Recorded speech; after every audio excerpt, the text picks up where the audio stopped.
yeah, my organization called ANPAC. So very happy to, as we are trying to do more capacity building for nonprofits in the region. So yeah, looking forward to hear the insights from the speakers today. All right, thank you, Peter.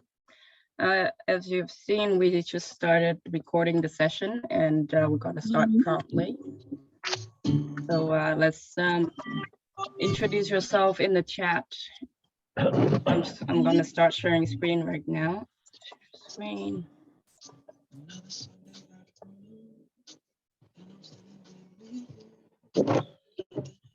Before this, I want to check with my colleagues, John, Goma, Zarina. Are we good to go? Yes, please.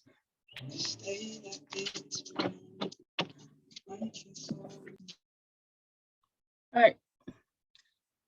Hello, everyone. Again, we'd like to warmly welcome you to today's session. It's the second in the Catalyst 2030 Social Enterprise Policy Learning series organized by the ASEAN chapter. My name is Tu, and I'm part of the Catalyst 2030 Secretariat supporting the Asia Pacific region. And I will be helping facilitate the program today along with my colleagues, John, Goma, and Zarina. So we would like to get to know you as well.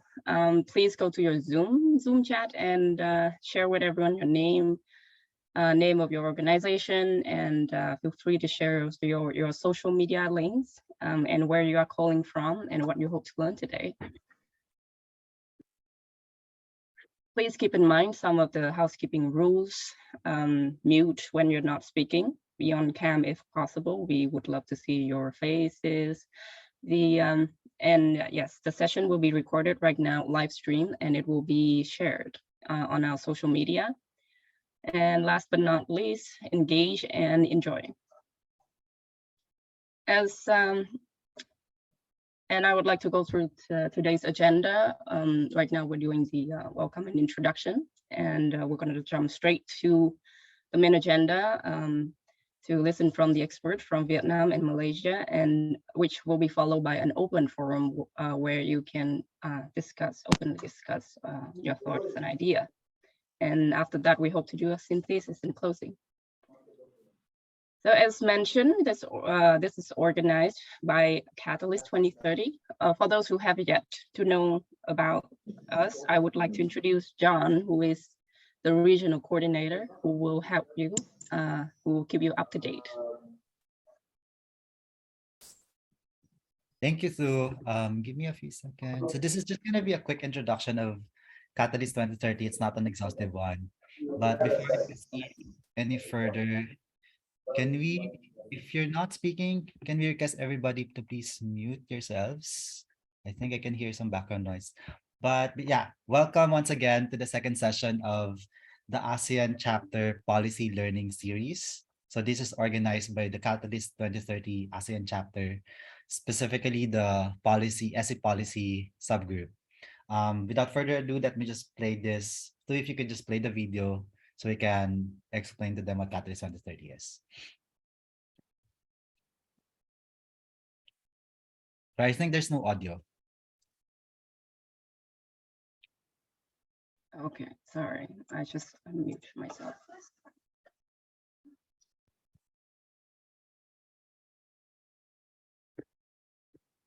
Sorry, still no audio. Still no sound? Well, while Thu is fixing the audio, I can see both familiar and unfamiliar faces, which is always a good thing. So welcome to the people who have not heard about Catalyst 2030 before. So Catalyst 2030 in a nutshell is a global movement for social entrepreneurs and key allies. We'll drop later the website link, catalyst2030.net. Maybe we can skip the video, we can just share the link. But in a nutshell, it's a community of people wanting to collaborate for the sector.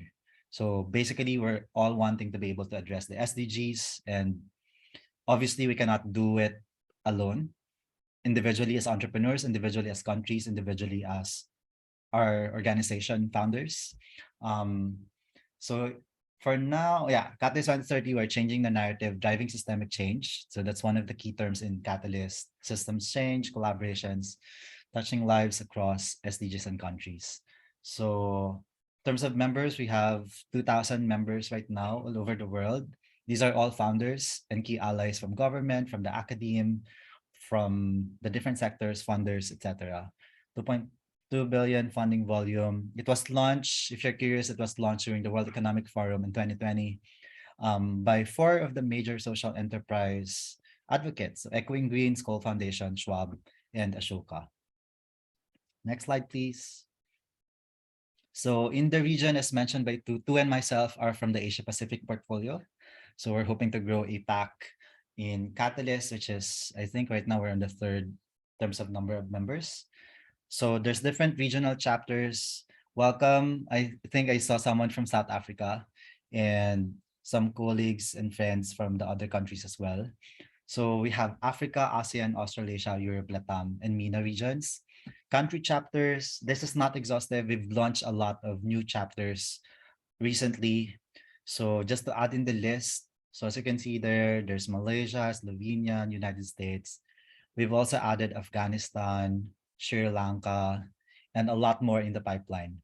So if you're hoping to bring Catalyst 2030 in the country, feel free to connect with us. So we're not hoping to replicate what's already being done on the ground. In fact, we're wanting to discover what's the gap. And we're wanting to inspire people and connect people to do collaborations. Because at the end of the day, we're all amazing founders. I'm a founder myself of a social enterprise, but there are tendencies for us to work on our own. And what we're realizing is we can create more impact if we're working together, especially sector-based systemic change issues and approaches. For APAC, so we have 2 sub-regional chapters. Yeah, these are the contacts. Feel free to contact us anytime if you're curious to learn more about Catalyst or any questions you might have. And then I think that could be one of the few last slides. Yeah, without further ado, I think I can just call Jack Sim. So Jack is the ASEAN chapter co-chair, who's of course a founder of an amazing organization. It's not just one organization. Jack, if you could welcome everybody. Thank you very much. Hello, everybody, and very welcome to this second session of sharing for policy, social enterprise policies. Today we have Vietnam and Malaysia, so we hope to learn as much as possible from them. And also we have a lot to share also from Singapore. And race, I think, is one of the leading one. And together, if we all have different kind of policy and different gaps, I think we can then start to cooperate to plug the gap. A lot of people think they are familiar with what they are doing, and if they were to be also familiar with what other people are doing, I think we will be able to unlock new kind of synergy. Yeah. So over back to you, John. I hope that we'll all have a good sharing session. Thank you, Jack. Before I pass back to I forgot to thank our speakers joining us today. So Dr. Tang Trong of CSIE Vietnam, Center for Social Innovation and Entrepreneurship. Thank you, Doctor, for confirming to join. Also, we have Ion of Malaysia, formerly of Magic. I think everyone's familiar with Magic, but Ion will be able to expound later. So back to you, Thu. Thank you, Jack. That was lovely. And now I would like to ask for 5 seconds to capture the lovely faces joining us today. So please open your camera and we will do a photo op. I will stop sharing my screen. Okay. Okay, everyone, let's get on your camera.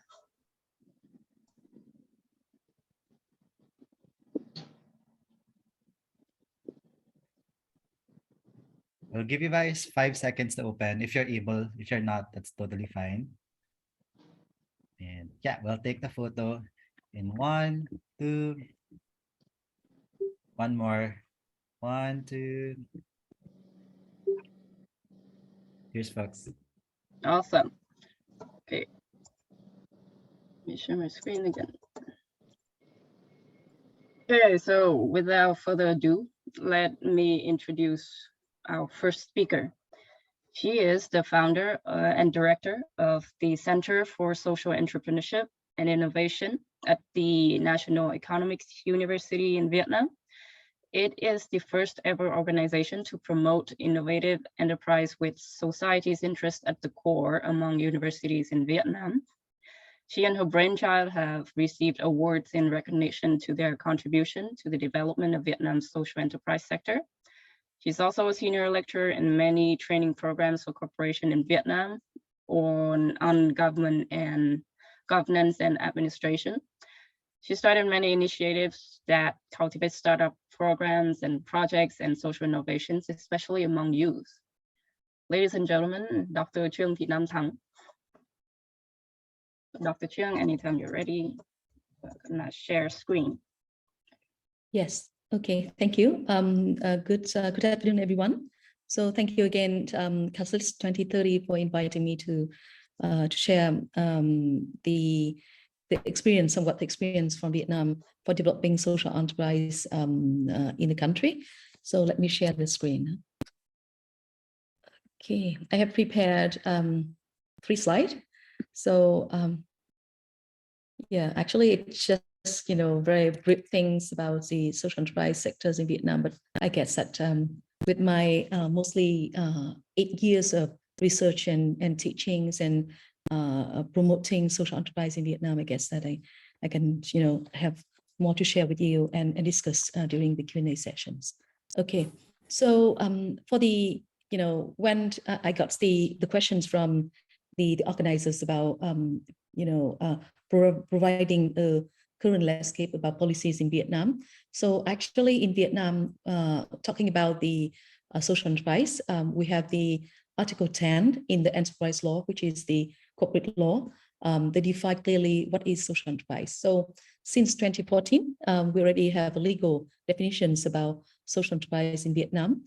So as SE, you need to register as a company under the corporate law, and you need to have, to commit to solve social problems for community purpose and reinvest at least 51% of net profit back to serve the social environmental problems that you have committed. And another rights of SEs in Vietnam is to receive grant and donations, but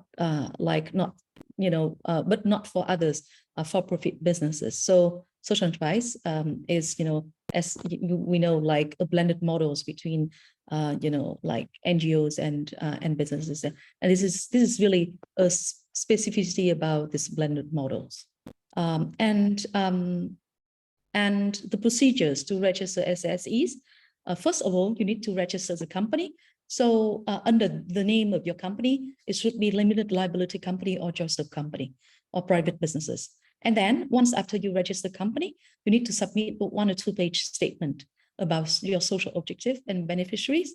The same, you submit these documents to the registration authorities, and then it takes about a week for you to get the license to be a social enterprise, a joint stock, or a limited liability company. And actually in Vietnam, if you register as social enterprise, you can decide to put the social enterprise in the name or not. So even you don't have to use social enterprise as in the name of the company.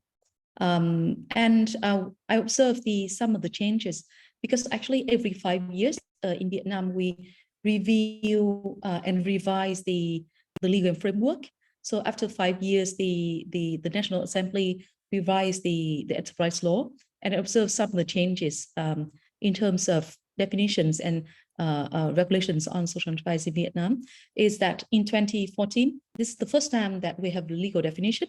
At that moment, the laws provide a lot of freedoms for social enterprise to convert at any time back to the profit businesses, once they just declare like they completed the social mission. But after some years of piloting the definitions there, so in the 2020, the laws has changed that the social enterprise cannot freely convert to profit business, but they need, if they completed the social mission, they need to transfer all the, social related grants or financials to other social enterprise or the charities of similar objectives or the government. So actually, it's a little bit, limitations of the free conversion into profit business, which is quite debating in 2014. And another observation is in the enterprise law of 2020, the definition mentioned like open a door. So it's a kind of encouraging articles about converting social fund or charity fund into social enterprise. So in Vietnam, we quite promoting and encouraging other forms of not for business organizations to register under the form of social enterprise. So up to now, this is the only specific policy and legal framework reserving, specifically for social enterprise in Vietnam. Actually, we don't have the statistics, the exact statistics about the numbers of social enterprise registers, but from my observations of every year, I conduct country report, we can estimate up to 2,000 registered social enterprise after mostly, since 2015. That means it's seven years of the legal definitions of social enterprise. So we estimate about 2,000 registered social enterprise. But actually, this is about the legal framework for social enterprise. It's the exact name. But in Vietnam, in 2018, my team, working with UNDP team and University of Northampton, we created and conduct a country report on fostering social impact business in Vietnam. And in 2018 up to now, UNDP and supporting organizations, we promote and use quite a lot, somewhat the similar definitions of social enterprise, which is social impact business. In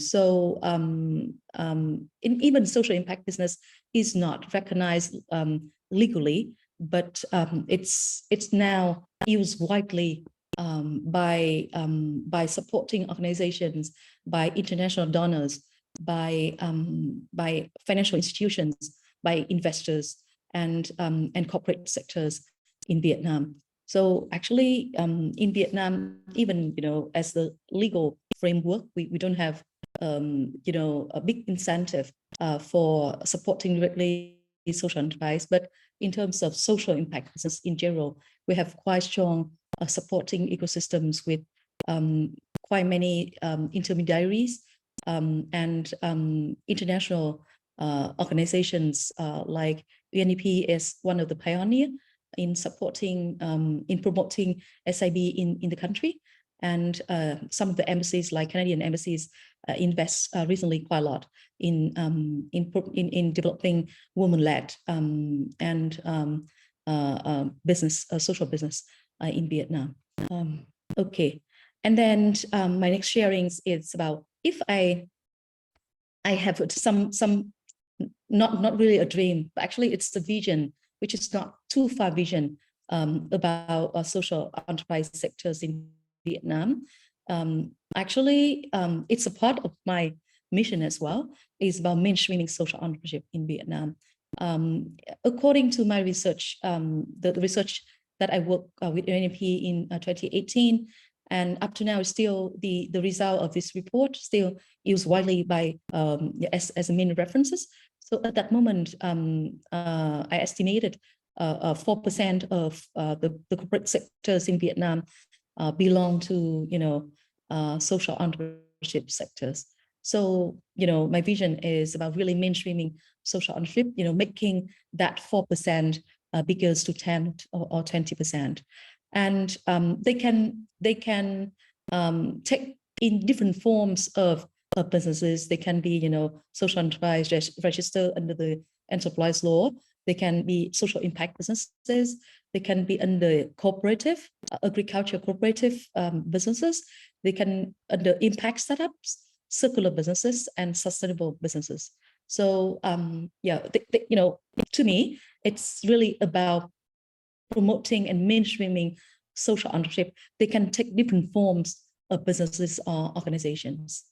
So this is what we are doing with different partners.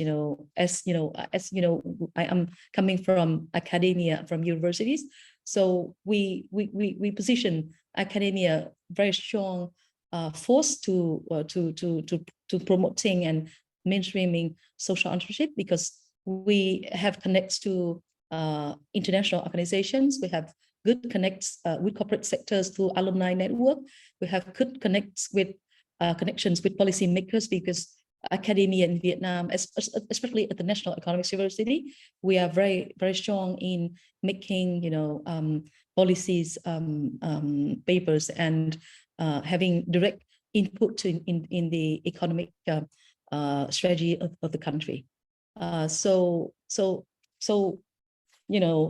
academia, I can see, we can intervene a lot in different key players of the ecosystems for social entrepreneurship in Vietnam. And as two presented, introduced me at the beginning, I use a lot through the power of youth, students at universities and colleges.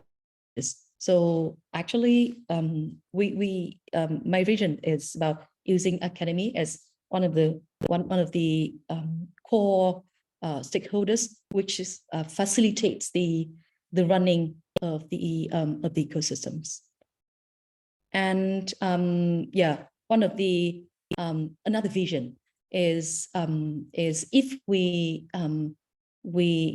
set up or develop an ASEAN-wide social enterprise policies. From my experience, it's different, it's a kind of step to me to start with developing SE policy. Is first the countries need to agree on the roles of social entrepreneurship sectors, and see the importance and how it contributes to as a part of the economic development model of the region, as a social economy model of the region. And the next one you can see, it's quite simple. Is I think as as Gourmet said, during our discussions, it's quite contextual, but again, if we want to have a common platform and framework, we need to agree on the definition and criteria to define what is really social economy businesses. And then it's about prioritize social objectives, SDGs in the region. SDG in the regions. So as a common themes shared in the regions, and then we set objectives about as what I mentioned in the earlier slide. It's about by the 2030, we expect mainstreaming to 10% of corporate sectors or private sectors to be in the social ownership from social ownership businesses. And then as any framework, we need to have designated a body. And then I think from what we have done so far with AVPN, with Institute of Social Entrepreneurship of Asia, and Magic and Thailand colleagues, I'm sure we can surely develop and cross-region supporting ecosystems. So actually, this is my very first idea about what are the steps that we should start with developing an ASEAN-wide social enterprise policies. So just 1 minute about my key works in Vietnam. So actually, as what I said is, our works in Vietnam is really academic, and we position as knowledge hub So we use a lot about the, the resource from academia and researchers and scholars and lecturers things. So what this is my free digital products or services I'm providing for free to the community. So I have Impact Hub, which is an online education platform on social entrepreneurship and social innovation for youth in Vietnamese.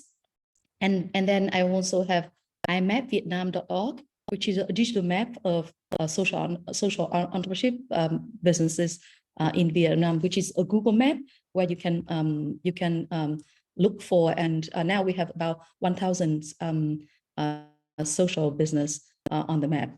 And this is a very new product that we're launching next week. It's Vinovate. So this is a platform where university, colleges, and province and cities, they can access themselves as a entrepreneurial ecosystems. So with Vinovate here, we have 3 different products, which is Unovate, that means university innovation. We have U-Impacts, that mean measuring the impact of universities. And we have P-Innovates, that mean provincial innovation index. So you can easily find some of the products here. I don't know if you see it. Yeah, I think I need to share another screen. Okay, so I guess this is screen that I would like to share. So this is about social the IMAC Vietnam that we had developed. So you can find this is the social impact business in Vietnam. You can explore the map. You can see the Google map of Vietnam and where's the social impacts they are located. Okay, and you can click on, and then you can find the social impact with different category here. And the key thing is once the company they register in the forms, they can get for free our social impact measurement questionnaires, so they can know their social impact and get the report on their social impact. And the second platform, it's about Impact Hub, where we have a list, about 30-40 of social innovation, social entrepreneurship modules that offer for university and colleges.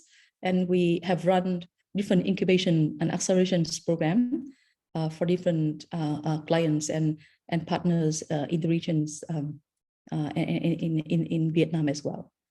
And lastly, as what I said, is we have Vinovate, which is the self-assessment for the university to measure their innovative ecosystems, and the same with provincial and cities and university to measure their impact.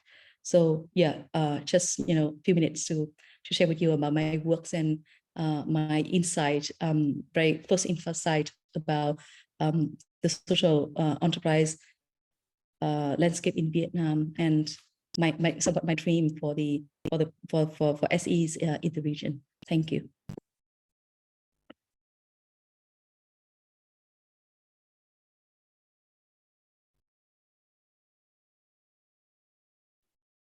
Thank you, Dr. Thang. I find it beautiful that all of the platforms that promote and mainstreaming social entrepreneurship in Vietnam. And I think we have found a new topic today to discuss about the technological and digital engagement in bringing in social impact to society.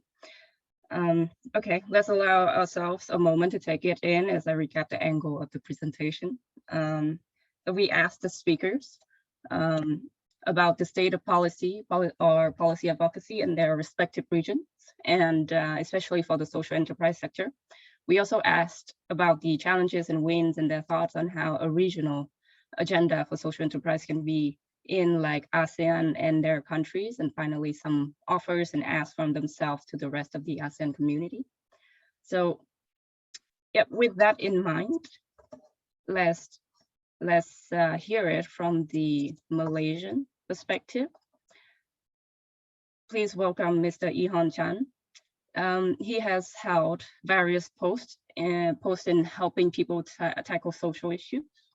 As former executive director of social entrepreneurship at Malaysian Global Innovation and Creativity Center, as a campaigner, as award winner, as co-founder of Hub Australia, News Unlimited, Teacher Time, so many more.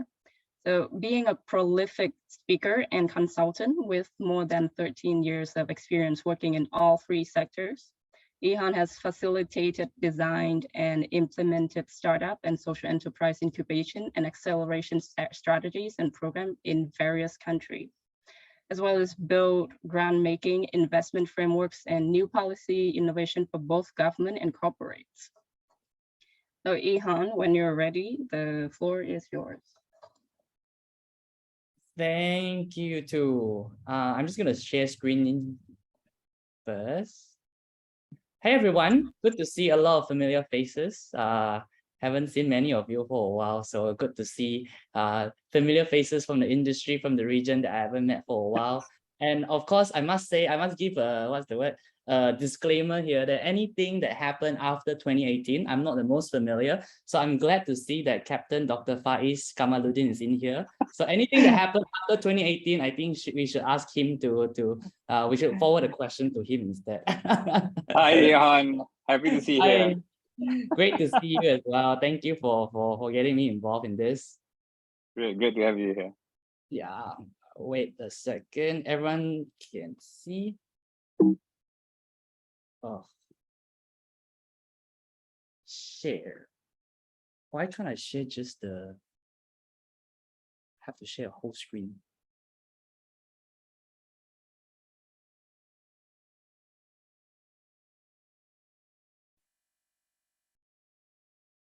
All right, so everyone can see, yeah? The slides? Yes, we can. Yes. All right, cool. So I thought I'll just make it a bit of a more story of how Malaysia's social entrepreneurship scene kind of developed over the years. I will tell you about from the community grassroots kind of activities, as well as the government intervention from a policy standpoint as well. I was in government. I was at MAGIC, a Malaysian Global Innovation and Creativity Center, which is an agency and a government-linked company under the Malaysian Ministry of Finance.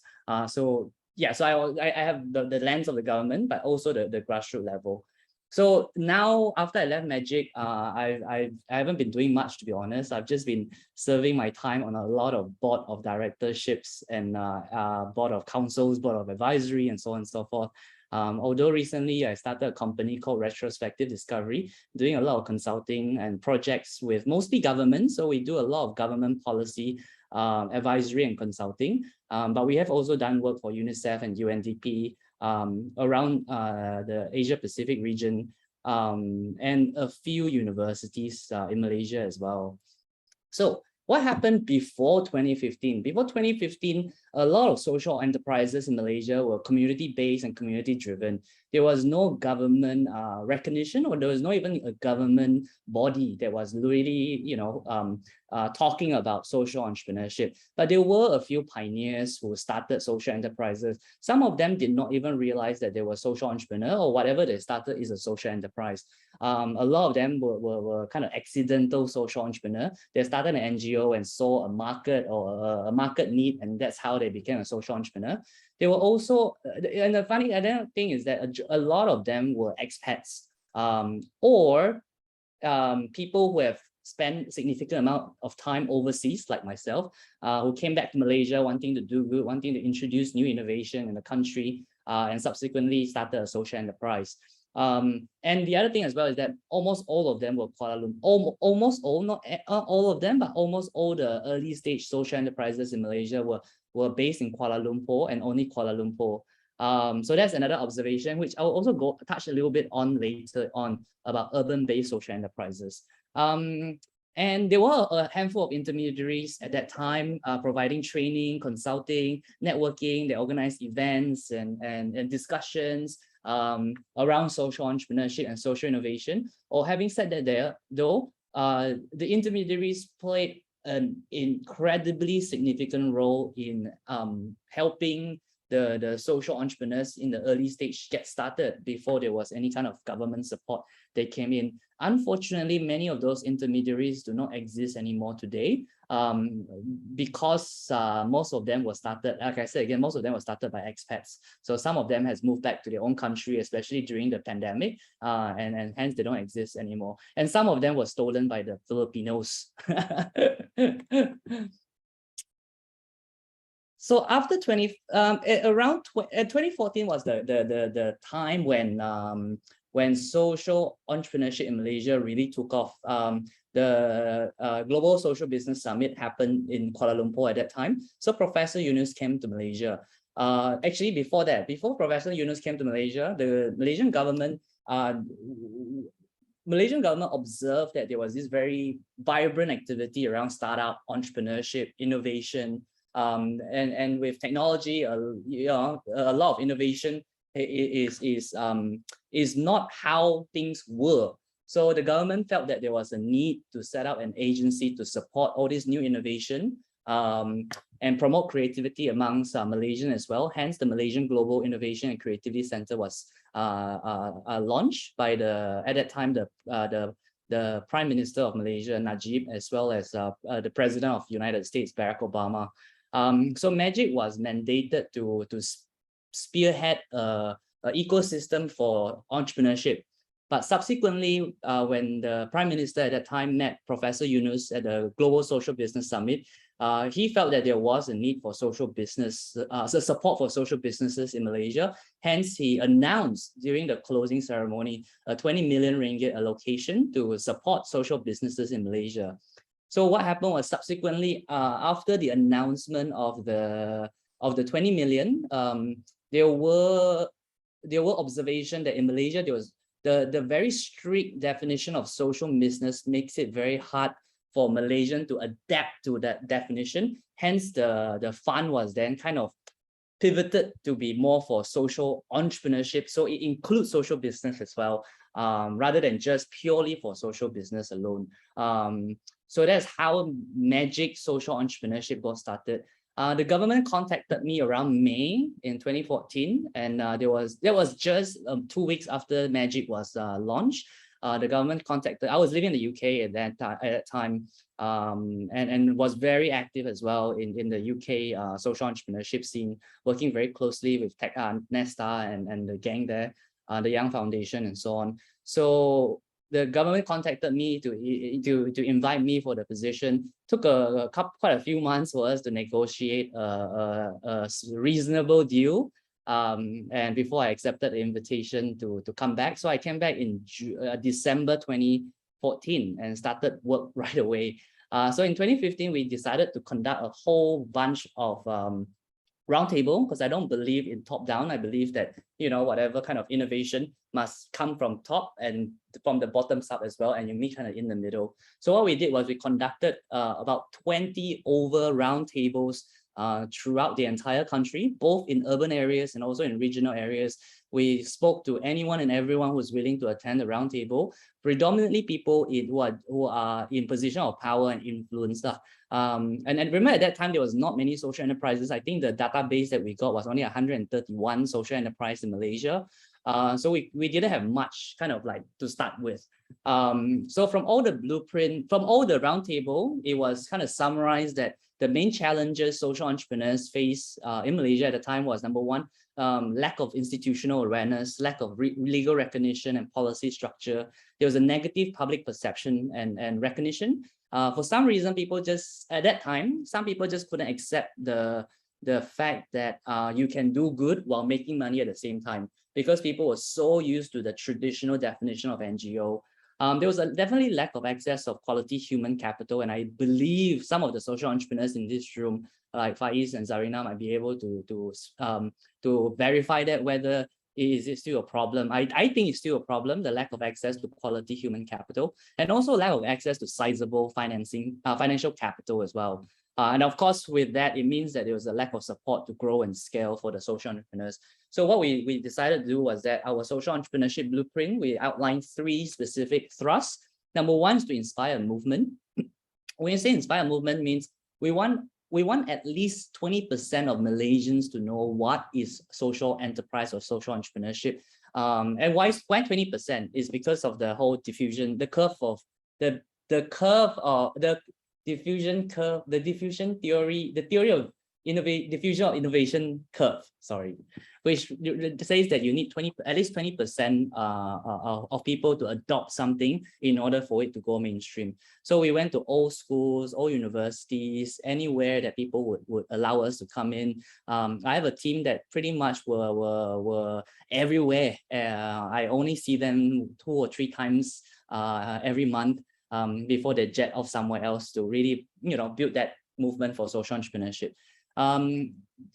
Number 2 is creating an enabling environment. So that's a lot of training, a lot of ensuring that there's human capital for social and existing social enterprises, helping existing social enterprises with the kind of soft and hard skills that they need, the kind of expertise and professional services that they require as well. So we provide all that training. And we also ran the largest social enterprise accelerator in the entire world. At that time, it was called the Magic Accelerator Program Social Enterprise Track. So we were taking about 25 social enterprises we're taking 50 social enterprises every year, where we actually get you to live with us for 4 months. We have a hotel right next to Magic. So we put you up in the hotel, you live there, and then for 4 months, we'll give you, we will pay you, what's the word? A living wage, not a living wage, we'll cover the cost of your living. We'll provide you with what you need in order to live. Basically, we do not want you to worry about life. We want you to worry about starting and growing your social enterprise. So in that 4 months, you don't really have to worry much about your life, except your love life maybe.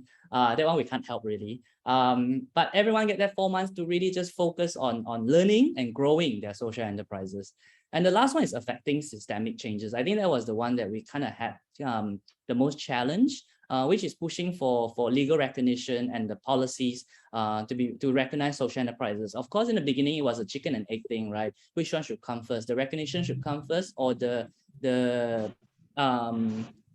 tipping point of social enterprises should come first? Because government will always argue that there's only 100, 200 social enterprises. Why should we care about social enterprises?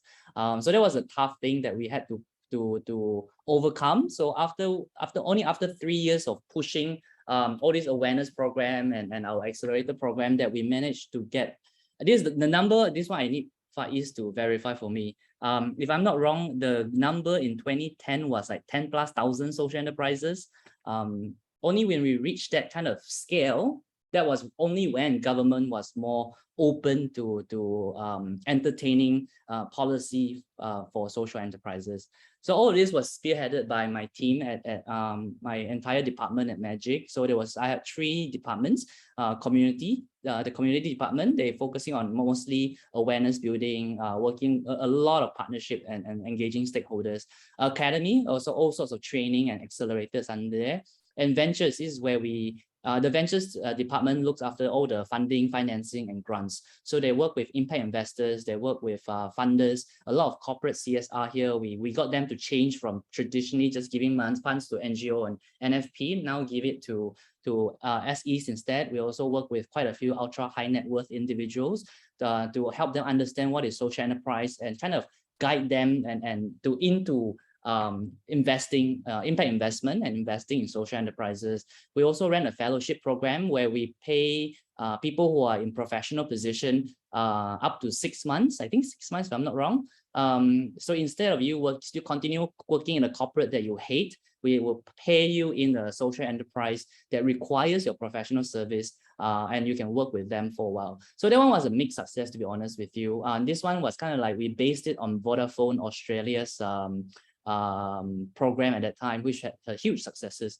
For us, it was a mixed success because I think a lot of social enterprises, again, like I said, they're not used to having professionals inside. So there was kind of a culture shock as well for both the social entrepreneurs as well as the professional fellows who then enter the social enterprises. And the ventures team, we also give out grants. Every year we give up to 150,000 ringgit to social enterprises to help them grow. And this was at that time. So Magic doesn't exist anymore. I want to say that they don't exist anymore because I'm not there, but in reality, of course, that's not the case. So Magic has merged with a Malaysian tech park. So now it doesn't really focus on social entrepreneurship so much. It's mostly working with tech startups now. So that was 2015, 2018. That was when we managed to bring Malaysian social enterprises for only 100 plus social enterprises to almost 10,000 social enterprises in 3 years. So hence Malaysia was always quoted and seen as a case study for the region, especially in terms of how do we manage to grow so many social enterprises and groom them to scale as well so quickly. I'm also proud that some of our social enterprises also managed to go beyond Malaysia. So a good example is TLC. If I go back two slides, sorry. TLC, the second logo. So TLC, very interesting, is this guy, a lady who used to work for Rickert Benkiser, RB, who pretty much is the biggest FMCG brand. So you know when you go to the supermarket, you see all the Harpic, any washing liquids, all this thing, all the brands, they're under RB, the same brand. So she used to be the managing director of RB when she left and started this company called TLC, where 100% of, they sell cleaning products. Any cleaning products you can think of, they do have, to toilet cleaner, to mop floor, to wash your clothes, whatever you can think of, they have the product. But 100% of all their profits actually goes back to charities. And in fact, all the shares of the company is with a trust fund, in a trust actually. So that was a very interesting business model. And TLC actually is now in Singapore. Singapore stock TLC and sells TLC product as well. So that's 2015 to 2018. Now I skip to 2018 to 2012, which is recent. So what happened was after Magic, in fact, we launched the blueprint. We got the blueprint running. We got everything we wanted to do. Why we put the blueprint 3 years and why we worked so hard. In fact, at that time, I think I had the worst mental health in my entire life when I was working with Magic, because I really did not have any time to stop. Every week, I mean, at least 3 countries minimum. I only sleep like maybe 2-3 hours every night. It was the most tiring time that I've ever had in my life. But I think it was all worth it, because at that time we knew that our time, we may not have long time. Sorry, is someone talking? So at that time, yeah, we knew that our time was not a lot, so we wanted to push everything fast. Hence, we went fast and we went hard and we pushed and pushed. And true enough, after 3 years, the social entrepreneurship focus kind of fizzled out. There was not as much energy from the government for social entrepreneurship. And subsequently, the Malaysian government in 2018 established the Ministry of Entrepreneurship Development and Cooperatives, MIDEC, and social entrepreneurship under MIDEC. So MIDEC is a new ministry. Of course, they at that time needed time to pick up what they're doing. So one of the things they did was they introduced the social enterprise accreditation. The social enterprise accreditation actually was a work that we have done in Magic. And that time we wanted to push it out to get the government to adopt it, but it took forever. Only after I left, so I left Magic in at the end of 2017. So in 2018, the government adopted it a few months after I left Magic. Unfortunately, there was a fortunately and unfortunately it's a lessons learned, I guess. The fortunately thing is that glad, of course, that finally the government decided to adopt accreditation for social enterprises. Unfortunately, the benefits of getting accredited is not attractive or compelling enough to really drive lots and lots and lots of social enterprises to get themselves accredited. And of course, the kind of control and compliance, as well as the making sure that the social enterprises remain committed to their mission is not there. Hence, you start seeing people who get accredited, but they don't necessarily behave like a social enterprise after they get the accreditation.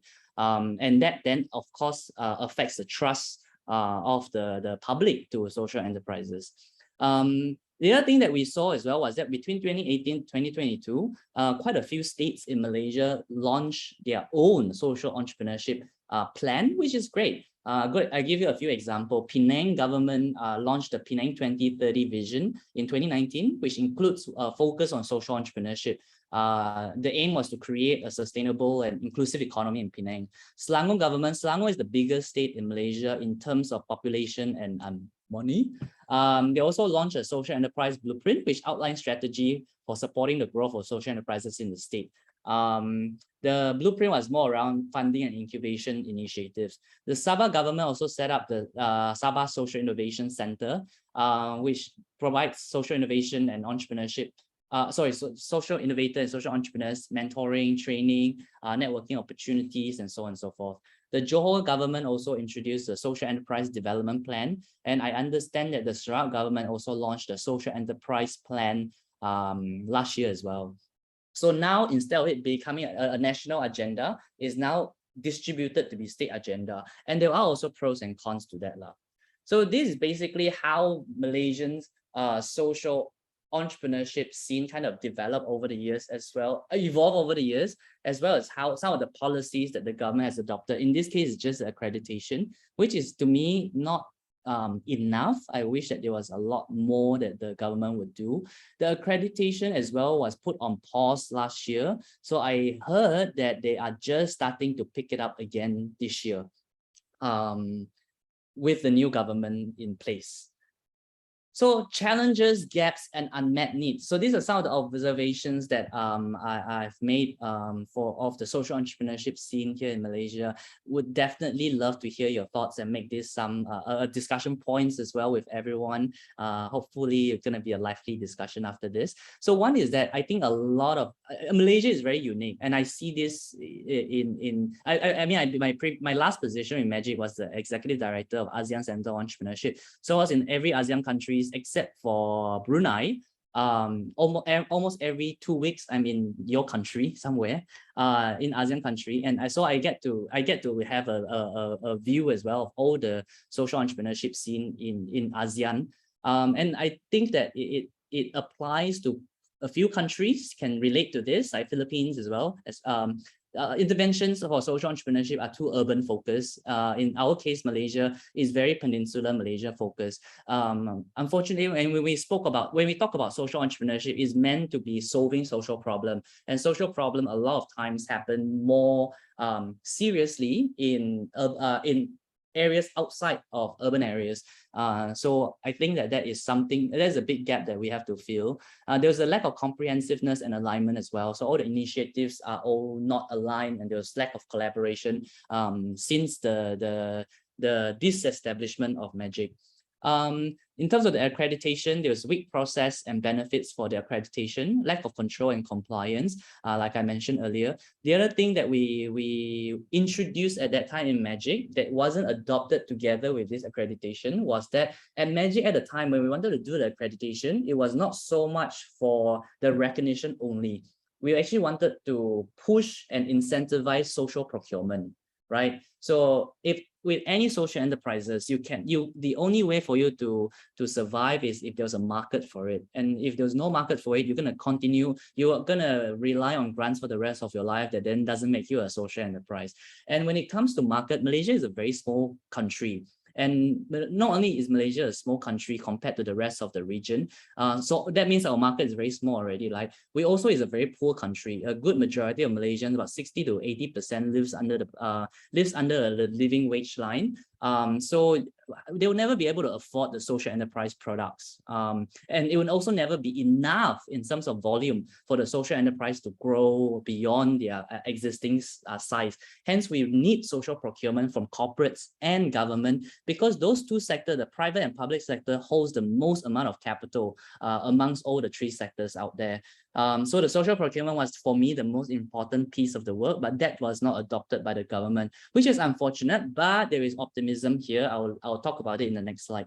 And lastly is that there still is a lack of access to quality human capital and sizable financial capital, leading to lack of support and resources to grow and scale up your social enterprises. Of course, there are opportunities as well, things that we can look forward to. Number one is ESG. So I've been very busy recently because a lot of corporate clients, especially if they want to get public listed, they now have to have ESG strategy. In fact, our Malaysian, our public listing Bursa has Bursa's chairman Tan Sri Wahid has actually come out a few months ago. The last few months he's been talking a lot about ESG. In fact, I'm meeting him soon. talking about ESG and the need for corporates now to actually be ESG compliant in order for them to be continue listed. And with that, it means that a lot more corporates have to collaborate and work with social enterprises. And we see that a lot. All our big banks in Malaysia, CIMB, Maybank, they buy products for social enterprises. And this started even when we were at Magic at the time. Petronas, the biggest company in Malaysia, Petronas, buys a lot for social enterprises as well. So these are all great. And in fact, I think that there will be more and more of this. So for social entrepreneurs out there, definitely capitalize on the ESG. Number one is ASEAN is becoming more active. One of my biggest criticism of ASEAN every time I attended ASEAN was that ASEAN has not enough teeth. Our bite is not painful. So a lot of ASEAN countries, we all have similar kind of aspiration, but because ASEAN as a collective, we are not, we are just a collective. So we all still act individually as the countries rather than act together as a region. And that's always be a challenge. And I still think that will continue to be a challenge unless the ASEAN ministers, leaders, actually find the political will to make the ASEAN a region that actually has influence and power. Otherwise, we'll continue to act as individual countries. And the last one, of course, is the Asia Rising. I think everyone talks about this all the time. There are more and more rich people either moving to the region, or there are more and more people in the region that's becoming richer. I go to Singapore a lot because I work with a lot of the investment funds and venture funds in Singapore. And every time I attend another event in Singapore with the investment funds or the venture funds or even the banks, they'll talk about how there is a net movement of money to Singapore. Of course, Singapore lah kan. So yeah, so there is money moving to this region, and that's a good thing. Hence, the work of AVPN and all those guys that promotes impact investment will become increasingly important, and hopefully will drive a rise in impact investment in the region. That's all from me. Take questions. I think the discussion part is much more interesting than hearing me just blah blah on by myself here. So thank you very much, guys. Awesome. Thank you, Ihan. It No worries. was okay. I am sharing screen again.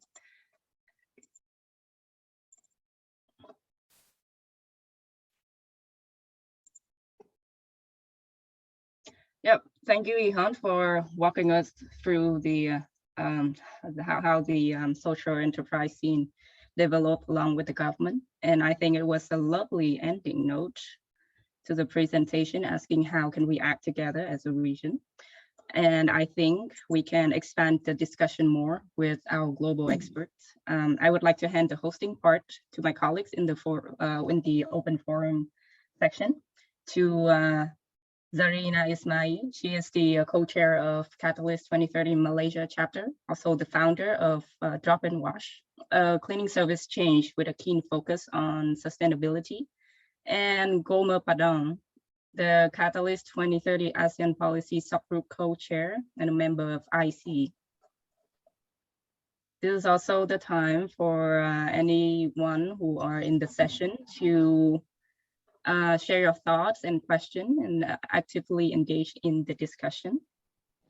So Zarina and Goma, after you. Thank you too. Hi, everybody. Maybe I can start, Zarina. Let me see here.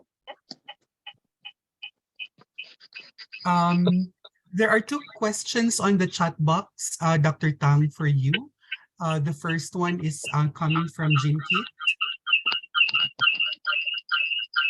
Okay, I think there's some feedback.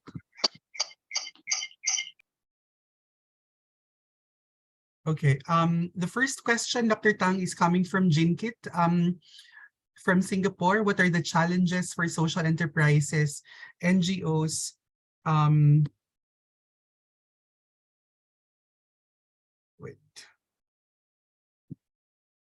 social enterprises, NGOs in Vietnam? And then another question from Lam. What do you think of the recent government clampdown on social enterprises, NGOs in Vietnam? Is it going to abate soon? This may be preliminary questions, Dr. Tang, because I notice Jack is also raising his hand. So maybe we can get Jack's question if it relates to Vietnam, while Dr. Tang is preparing for her questions to the initial questions. Over to you, Jack. Okay, I'm just curious, Ihon, after the government disbanded Magic and now it's gone to the states, which of the states are the most active in social entrepreneurship? And is the central government still pushing for it? What is the next step in the central government and which states are most active? Thank you very much. Okay, great. I think this is a question for Ihon. So we go back to Dr. Tang to answer the first two questions on chat. Thanks. Yes, thank you. Actually, I see like there are three questions to me. Lastly, also Azad from Indonesia also have another question, questions. But I will go answer the first question from Mr. Lim on the about the recent government clampdown on SE NGO in Vietnam. Is it going to abate soon? So actually, it's quite sensitive questions to any local here. But actually, we also raised the similar questions, somewhat, you know, a discussion here in Vietnam. But the feedbacks I got, you know, somewhat formally from representative of the government is like, by 2045, Vietnam targets to become a developed economy. So, you know, the government wants to, you know, to prepare ourselves, you know, so want to us to be more self-reliant on the resources. So, so this is the reason why certain NGOs recently are not renewed their license here in Vietnam, because from the government viewpoint, they fight the social missions, the social problems that they have supporting Vietnam to serve for the last 20 years. It's no more urgent needs for Vietnam. So perhaps, you know, this is partly, you know, formally you can see could be the answers is like, we need to prepare. First is the government want to prioritize of the grants and donations and the supports that we want to receive, because we are no more you know, least developed economy, and we are reaching to the high middle income economy, and by 2045 we target to become a developed economy. So yeah, so it's certain social problems is, you know, have become you know, no more the urgent needs for Vietnam to receive the support. So yeah, the government wants the Vietnamese and Vietnamese people and Vietnamese organization to be more self-reliant and self-sufficient and self-supported, rather than relying on external support. So this is my part of my answers. And actually, I think even we somewhat see like some of the NGOs recently have not been able to renew their license, but as the promoters of social entrepreneurship, I still see a lot of other ways to promote and develop social entrepreneurship in Vietnam, instead of perhaps, you know, through the traditional means, NGOs and traditional SEs like before. We should, you know, go with the with government policies about, you know, like Vietnam now, we as Ahon somewhat share even with Malaysia. Now, I think all the government in ASEAN is, one of the priority is promoting tech startup. So the similar things here in Vietnam. Vietnam wants to develop the country into a kind of, a startup country, startup economy. So even the jobs that we are doing with UNDP and some donors here, we instead of supporting traditional social enterprise, we're also switching a little bit our focus into supporting impact startup and tech startup, which is also providing solutions to social problems. So I guess that my answers can somewhat meet the questions. Yeah, so perhaps the questions from Mr. Lam could be partly answers the questions from Jean Ong from Singapore, is that some of the challenges from social enterprise NGOs in Vietnam recently is about renewing the license to work in Vietnam. One of the reasons that up to now, after 7 years, we have only less than 2,000 social enterprise registered. One of the key reasons is we don't have any financial incentive, any motivating policies and financial scheme to support social enterprise. So Vietnamese government here, we see social enterprise as a business. So need to expose to the market as any other businesses. With the recent support from supporting organizations and intermediaries, we receive more attention and support from private sector. Most of big corporations now, it's become a little bit part of the policies to purchasing like gifts, a lot of marketing packages or gift set, they outsource to social enterprise. So this is a very starting point about social enterprise could be a good providers of products and services to private sector. Again, with the financial institutions and financing things, for social enterprise sectors, we don't have any specific financial support from the government to social enterprise, but as impact startup and a lot of impact investment fund, and especially from South Korea and also from in Asia, they interest in investing in tech-based startup in Vietnam, which make we call it impact startup. So in terms of finance, we rather see the source of financing from impact startup funds. Okay, so actually, yeah. So this is my some of my first reactions to the first questions about social enterprise and NGO sectors in Vietnam. Thank you. Thank you, Dr. Tang. Over to you, Serena, for questions for Ihon. Oh, hi, Ihon and Captain Faiz, you can join us to moderate as well if you're still here. Ihon, I must congratulate you because for doing such a great blueprint on the original social enterprise in Malaysia via Magic. I have read it, I've seen it, and I sworn by it.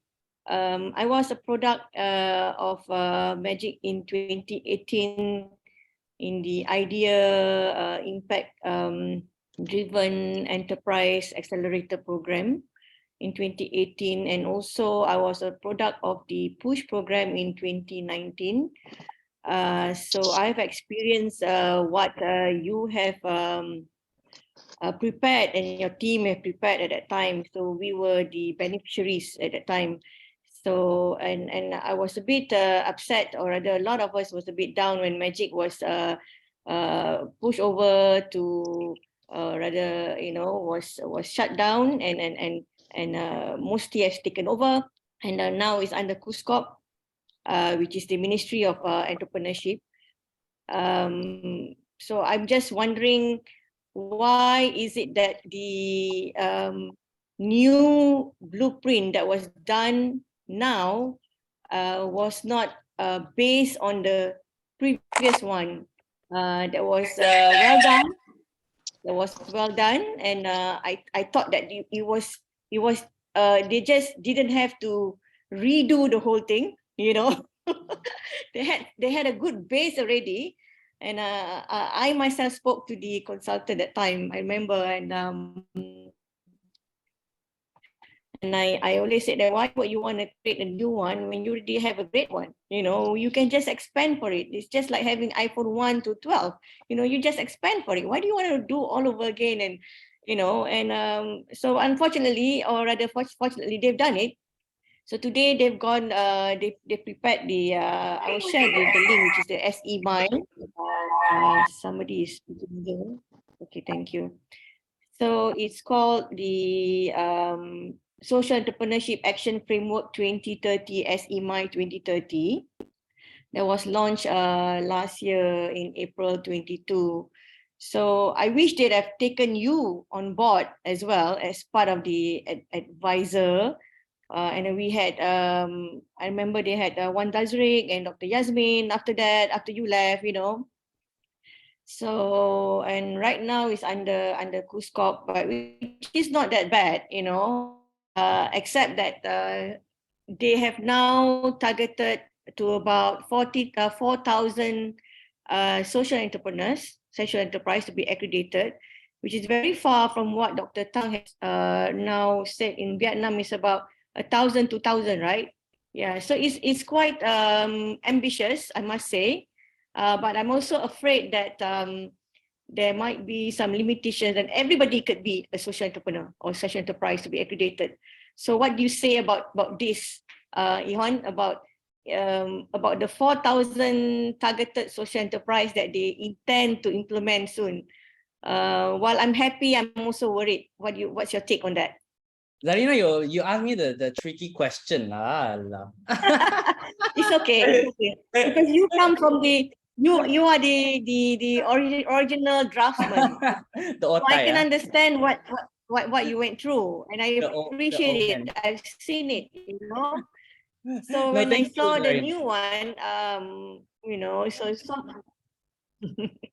I completely understand where you're coming from. In fact, it is I hear this all the time. Just 2 days ago, I bumped into another one of our social entrepreneurs from before. I think you guys might have heard of it, Pantang Plus. So she was also, you know, telling me about all the things that she's like, oh my God, things are just falling apart since 2018, blah, blah, blah. She just couldn't stop talking about it. So I hear it all already. I'll just go through all the questions quickly, and Zarina, I'll give you a response last. I'll answer Jack one first. Jack, good to see you again, Jack. Yeah, I think Jack and I seen each other. I think of all people in this room, I know at least half of you in this room. Jack, I think I've seen him the longest of everyone here, and Jack has been very supportive to us as well in the very beginning when we first started. In terms of the most active state, I think it's very difficult to answer because all of them are very different. I do think that Johor is not as active as the rest, but the rest of the states that I mentioned, Penang, Selangor, Sabah and Sarawak, they're very active. The only thing for me is that they're all very different. Selangor is very urban based, so all the startup you see are going to be very urban like. The way that the interventions are all still very urban type of intervention. The social enterprise ideas are the ones that you see over and over again from what's the word? The typical urban type of social issues and environmental issues. In fact, I dare say that Selangor social enterprises are most of them are environmentally focused. You don't find more environmentally focused social enterprises generally outside of urban areas. But that's also understandable because in Malaysia, outside of urban areas, majority of them are still poor. So most of them still have social problems rather than trying to solve the environmental problem. I would say that Sarawak and Penang are very, very interesting in terms of the way that they've approached social entrepreneurship. I wish that they do a little bit more, but the fortunate thing is that at least there's something lah. The unfortunate thing is that a lot of them focus so much on the venture alone. They're not looking at it from an ecosystem standpoint. And I believe that as government, you should never go down micro. Micro, you should work with intermediaries. You work with you know, the people like your hub, you know, and ICR, all these intermediaries to work with to go down to the ground, the grassroots. So at the government level, we always sit at the meta level. So we have an overview of the entire ecosystem, and we're able to move the key stakeholders and resources wherever it's required. So that's the only thing that this is my only feedback on the plan there. Tarani, your question wise, no, Magic doesn't do the 4-month program anymore because Magic is now merged with Malaysian Tech Park to Kop Meranti. Lam, your question on Acumen. Yes, in fact, I helped YTL Foundation with the setting up of Acumen. In fact, I met Jacqueline Novogratz quite a while ago. In fact, before I even moved back to Malaysia, when I was a young boy, I was in the US for a while. I was invited to be a fellow for a program over there. So I get to spend a significant amount of time with Jacqueline Novogratz. So I know Acumen very, very well. So when YTL Foundation reached out to me that they want to bring Acumen Malaysia, I helped them the setting up part. In fact, I was the one who helped them select the participant. And we have one Dazri in here who's one of the Acumen fellow that we put through. So Acumen, in terms of that, I cannot answer your question whether it's a yes or no. It really depends. I would say that it definitely helps with the ecosystem, having more people become more aware and more critical as well on social issues and environmental issues.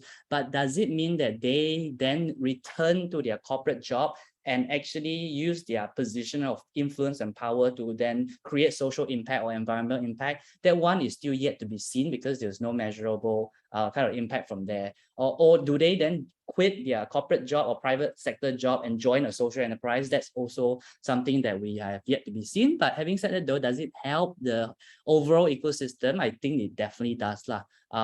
Especially getting people in position of power to be aware about the type of social problem and environmental problem here in Malaysia. Z from Indonesia. I think that Indonesia is one of the most fascinating. I don't think that in Indonesia, you guys should go for central government. You should not even rely on your central government. Indonesia, you're way too big, you're 200 over islands. But Indonesia, you're very interesting because all the corporates and are willing to support social enterprise. In fact, I used to buy coffee from Indonesia. I go to Indonesia a lot because I love diving there. What's the word? The Zakat Council of Indonesia invest in social enterprise, which I think is ridiculously inspiring because in Malaysia, you never hear our Zakat Council do something that cool. And not only that, I find it even more fascinating is that in Indonesia, the Zakat Council not only invests and funds social enterprises, they do not also discriminate that you must be Muslim in order to receive funding from the Zakat Council. As long as you're doing good, you're helping people, the Zakat Council would fund your that one. So I would say, yeah, focus on yourself, focus on the social enterprise movement. I think that to get central government recognition for social enterprise in Indonesia is going to be a huge challenge.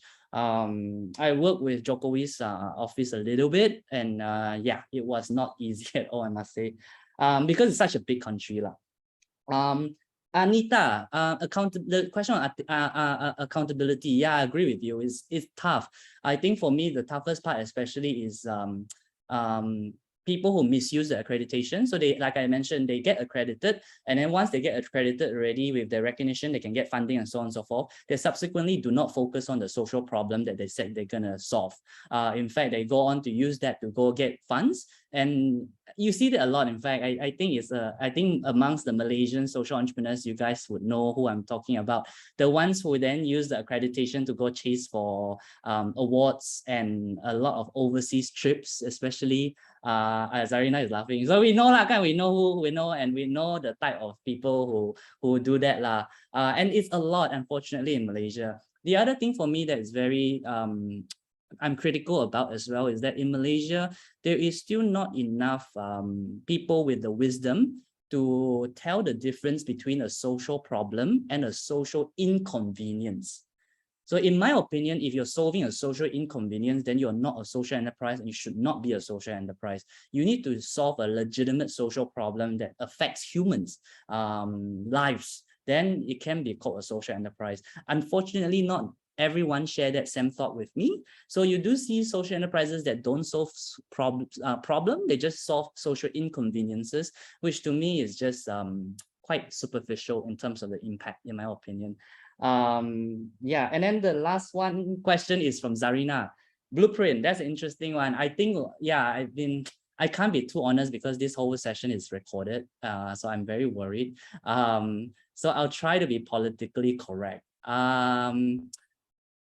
So when we did the blueprint initially, we didn't engage any consultant because we know no consultants in Malaysia will be able to have the depth of understanding of what social entrepreneurship is and requires. Because I lived in Australia and UK, where I was very deeply involved with all the key stakeholders in social entrepreneurship. Hence, I have a big understanding, a deep understanding. And I tried to transfer that knowledge as much as I can to the next generation. One Dasri is one of them that I tried to groom to take over. I think one of the big challenges that I faced was that with any kind of new sector, new knowledge, it takes a while before people can see it from a meta level, right? So when it comes to the blueprint, for me, there was quite a few things that I don't think work. I think why our blueprint worked was because it was grounds up, it was very relevant, it was, what's the word? It has the buy-in of all the social entrepreneurs, and the government was involved and so on and so forth. With this blueprint, it was top-down, it came from KUSKOP, working with consultants who are paid quite good money, who don't necessarily go down to the ground and work with the grassroots ones. Hence, a lot of it is written from an urban perspective. The other one as well that I really am a bit uncomfortable with is that majority of CEOs and founders of social enterprise in Malaysia are women, but majority of those who lead the intermediaries and the majority of them who are in position that make decisions for social enterprises in Malaysia are men. The ones who do the blueprint, majority are also men. So I'm just wondering, like, where are the women's voice and where's the gender lens when it comes to social entrepreneurship intervention here in Malaysia as well? So that's another one part that I'm not as comfortable with. But yeah, otherwise, in terms of the blueprint by KUSKOP, I find it hard to comment because no one talks about it. And I think that speaks a lot of volume on how much it has been a wasted opportunity to really, really grow like you mentioned, build upon the momentum from the previous blueprint to make social enterprise in Malaysia. I genuinely believe that if we come up with a very strong blueprint, I think Malaysia could have been the leading player in the entire ASEAN region when it comes to social entrepreneurship. Because we pioneered a lot of things, and I think we were behind Thailand now. I think we might have caught up to Thailand in terms of the number of social enterprises in Malaysia. And the last thing before I end is I want to propose that Catalyst 2030 should adopt Tang's IMET Vietnam and actually make it into a regional thing so that we actually have a SE directory map of all the social enterprises in the region, so that as a tourist, as whoever it is, I want to go to Philippines, I want to visit social enterprise, I want to buy from social enterprise, I want to I want to go trips organized by social enterprises. I could just go to imet.org and all the social enterprises are there regardless of what they sell. That's me. That's all from me. Yeah. Actually, Kuhon is also here, so maybe he should add on in case he want to enlighten us or cannot. agree with I don't want to add anything. Kuhon. Kuhan, please say something. Just give us a 3 minute your take on whatever that today. 3 minutes. Over to you. No, thank you. I was just telling Zarina, I'm considered a retiree now. So the show is, back to Captain Faiz, and but brilliant points, Eon. I think that's a lot of great points there, and I think I'm one of Eon's products as well. When he joined me in Brunei in 2016, that has been some time. I was going to bring that up. I think that was one of the coolest, most interesting experience because the Bruneians were also clueless, and then there was this guy from Malaysia, this Indian guy from Malaysia who worked in Brunei, and all of a sudden want to introduce social entrepreneurship to Brunei.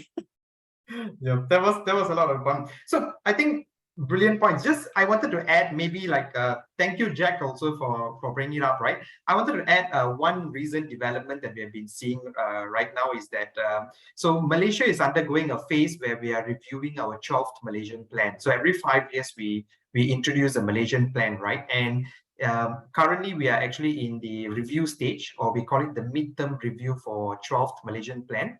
And one thing great is that now most of these panels or steering committees or councils, there is a seat for a social entrepreneur.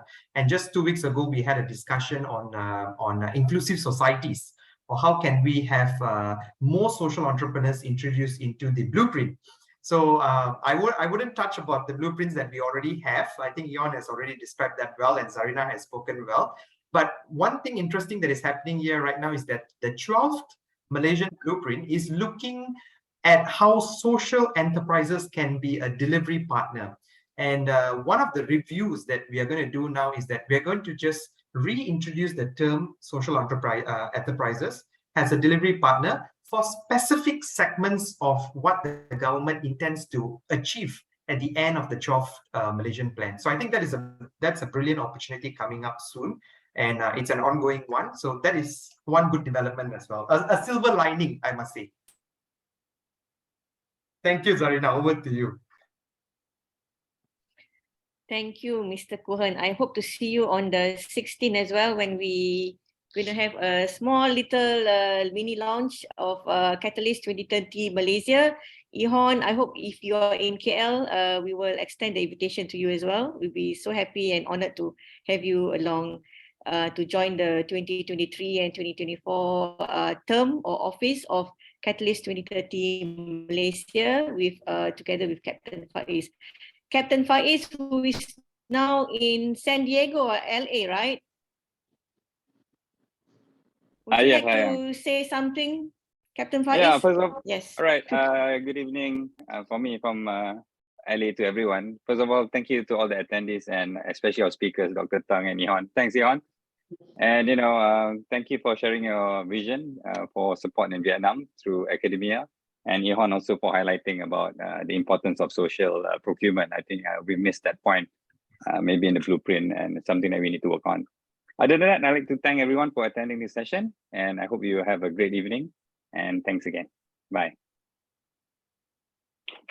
Yep. All right, will there be any more questions? We still have 30 minutes to go otherwise. If there isn't any, maybe I can just share something about what's going on the ground level, grassroots level in Malaysia. Yeah, somebody? Go ahead.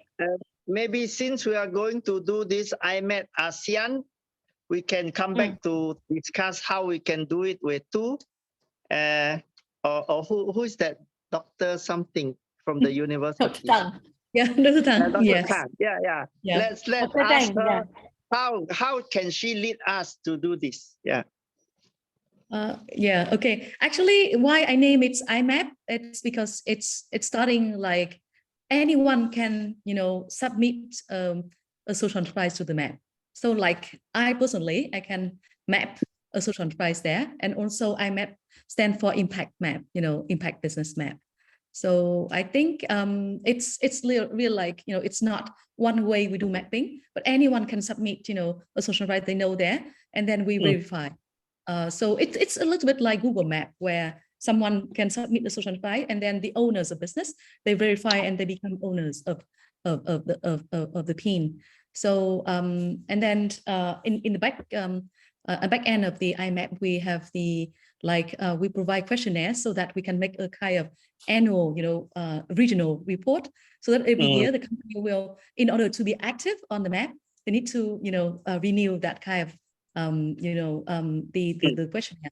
So actually, this is the main objectives behind showcasing the social business in the region, but also as researchers, we have the back-end data to make a country report. And also measuring the impact of each of the social enterprise there. So yeah. Dr. Tang, do you own IMAC? Who owns IMAC? You own. Yes. All right. I So right think- now it's only applicable in Vietnam, or can be No, actually, we just buy the Google Map in general. The Google Map is global one. So that we can make it, but now we need to make it, more English things rather than. But that's why I was thinking, than- Pang, I think you made a good point just now that it can be, the Google Map, because I backpack a lot. I go to 53 countries already. I always look at Google Maps to mark all the places I want to go, right? So that's a good idea. Actually, it could be an impact map, right? I think impact map actually is a better name for it. So it's all the businesses for impact. I mean, it is social procurement as well. So even corporates who want to buy from social enterprise, that can be done. I think that if I'm not wrong, Google has approached me before back in the days. Because they want to do more with social entrepreneurs. They currently only work mostly with NGOs. So I think I won't be surprised if, Tang together with Catalyst 2030 partner and collaborate and actually approach Google to put in some money or even their expertise and their resources. Mostly the one as combination. Yeah, and the maintenance and the hosting, yeah. So is Dr. Tang going to lead us on this one? I think you should be Catalyst 2030 to take the lead, because the Tang is already open to it. Tang has all the thing in place. I think it's just Catalyst 2030, whether it's something that you guys want to adopt it as something, then prepare a kind of partnership with Tang. So to sign in terms of the IP and everything else, how do you manage that? Yeah. I assume that Tang, I assume that you're okay with it being adopted. John, I'm already overloaded with all my platforms. Yeah. That is a great, that's definitely a great suggestion. I'm sure we are walking away with a lot of food for thoughts and take-home assignment. Catalyst definitely, we have the platform, we have the data. We have some people with the same ambitions and collaboration. I was thinking about Accept. I don't know if Dr. Tang, if you know about Accept, integrated sustainability. It's actually based in the Netherlands, but we have a regional director in Asia that is from Vietnam, and she just started joining Catalyst recently, and I think that the two women can really collaborate and facilitate the platform. It was a very fruitful discussion. What I would suggest, colleagues, would be initially to include Catalyst 2030 members to the IMAP first, because it can be overwhelming as well, right? For example, in the Philippines, based on a rapid appraisal, there are 164,000 social enterprises. And if we want to put them all in the IMAP, that can be overwhelming as well, even for the back end, right? Who will be sending the questionnaires for validation, for verification, etc. So maybe we can start with Catalyst 2030 colleagues first, and those who are engaging in the network, and then maybe branch out from there. So let's target for this year, from now until December, to include in the IMAP all existing Catalyst 2030 formations, organizations, social enterprises, enablers, etc., and then maybe expand from there as we move forward. It's actually towards the closing of our session, so over to you two. Thank you, Goma. That's definitely something promising that we are so eager to work on. And for anyone in this call who are interested, please reach out, and we will definitely follow up on that.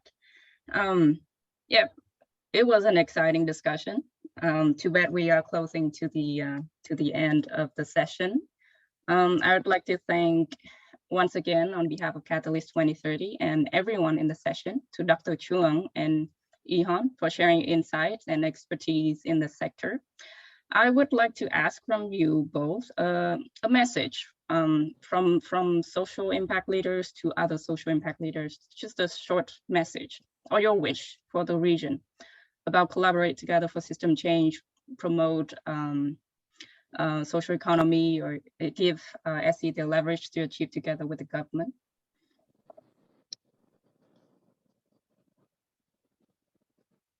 Ihan, you want to go first? I'll go first because that's easy. This quote has stayed with me since the moment I found out about what social entrepreneurship is. And I've been stuck with this quote, and I think about this quote all the time. By George Bernard Shaw.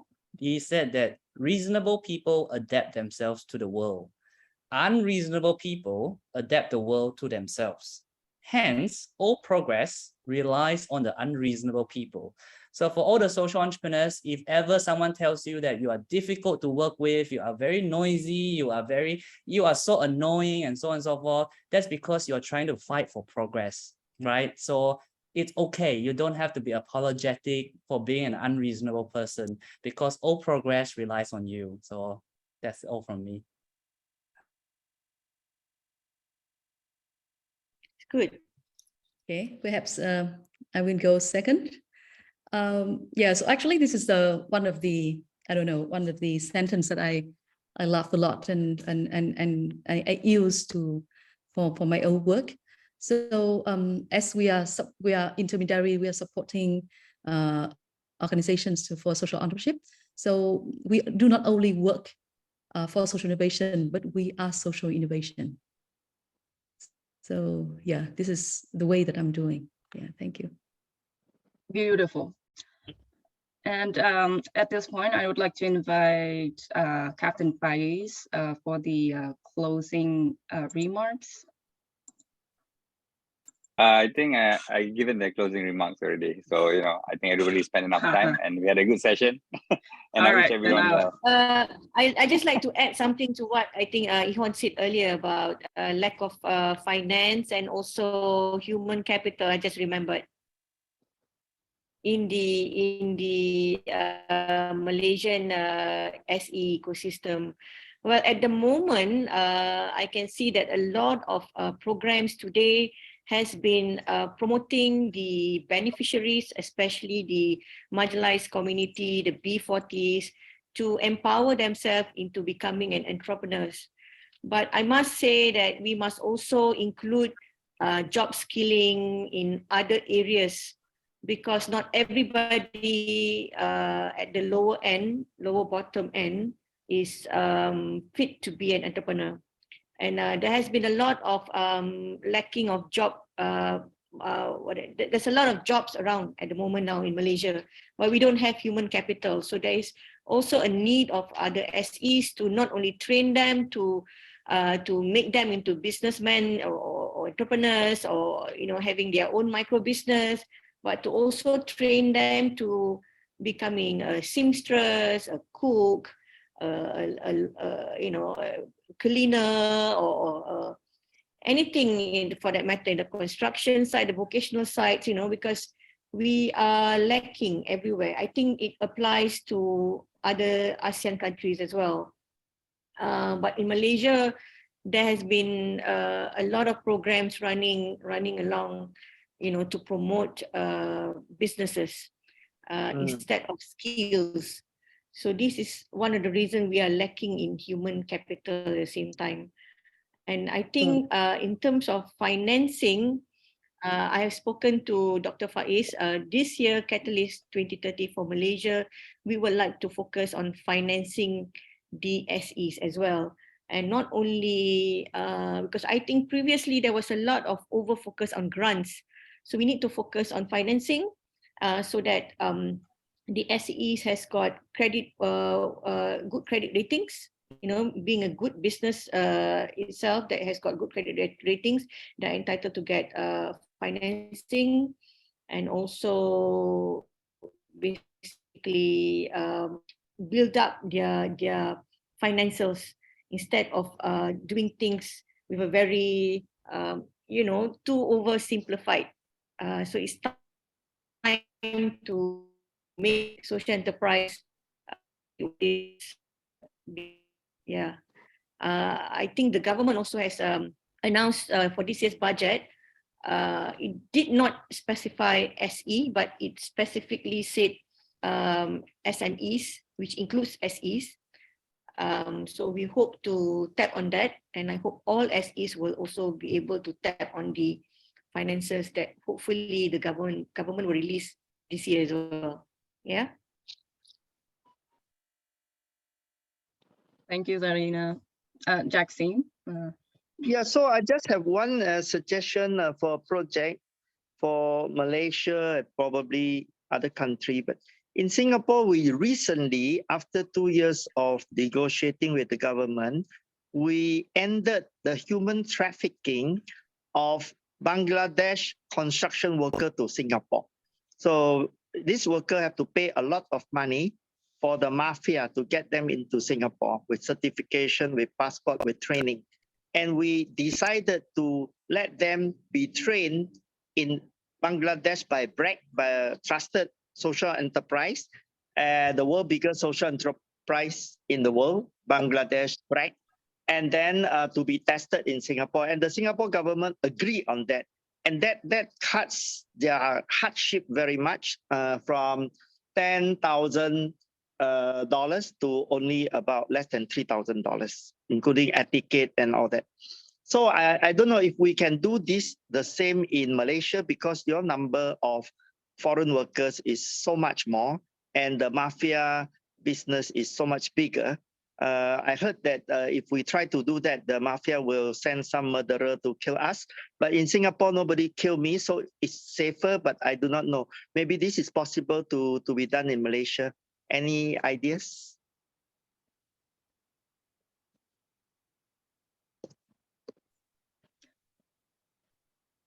So we have another pointer in the agenda to think about.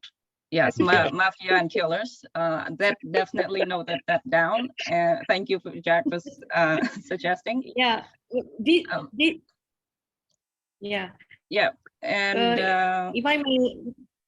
if I may just add on that, I think this year the government has taken over a lot of third-party vendors that used to deal with foreign workers issues. So employers have to now deal direct with the government. Those days, prior to this, we have to go through a lot of other agencies when we deal with in Malaysia. But this year, it's already you have to deal direct. The employers have to deal direct. So I think that's a way to actually cut down the mafias, the unscrupulous agents and whatnot, and reduce a lot of costs. But again, the government has come up with a lot of bureaucracies, so it makes the employers feel very, when feel that it's a lot of hardship on them, they got to go through a lot of things. So it's a bit of a put off, basically. So it's one thing that. Okay, thank you. Malaysia is yeah. Thank you, Thank you, Zarina. Goma. Too bad you had to go. I think it's about time we're wrapping up. For any further collaboration, please reach out to each other. Yes, so big appreciation again to our speakers, and for all of you joining us today. We're already a small community of social impact leaders, so you are important, and Catalyst, as long as we are here, is always ready to facilitate. And we would like to see you again in May. Our next session with the will feature speakers from the Philippines and Indonesia. Please to beef. And before that, a little shout out. The SEAL conference in Bangkok at the end of March. What is so special about it is that Crescent will be presenting at the conference. And what is Crescent? It's short for Catalyzing Recovery of Social and Community Enterprises for Transformation. So it's a global initiative for social enterprise recovery and innovation called to set up a global program and fund to assist social enterprises and marginalized stakeholders to recover from the pandemic It was initiated last year by the Catalyst 2030 ASEAN subgroup, and since then has been growing with bigger purpose and scope. So please check it out. Last but not least, Catalyzing Change Week is happening. It's the world's largest virtual hybrid event led by leaders themselves to share knowledge, ideas, and to accelerate collaborative systems. We have a lot of panels coming from the ASEAN region and beyond. So please follow us on social media to keep yourself up to date. So Thank we're you. wrapping up. Yeah. Yeah. Thank you. Just Sean. a very quick word from me as well. Just want to quickly thank everybody for joining us. If you've noticed, we're talking about ideas, projects, and action. So I think that's a great way to wrap up this session. Catalyst 2030 is really all about collaborations, creating a space and platform for people to connect and work together on specific initiatives. So if you've noticed, we're talking about IMAP ASEAN already, which is something really big and something that we're hoping to have in the region. Jack is proposing another project. So we'd love to welcome you to the global community. As I put in the chat box, please feel free to visit our website, www.catalyst2030.net, or reach out to me or to. So once again, thank you for joining, and everybody have a great rest of the day. Thank you. Bye. Yeah.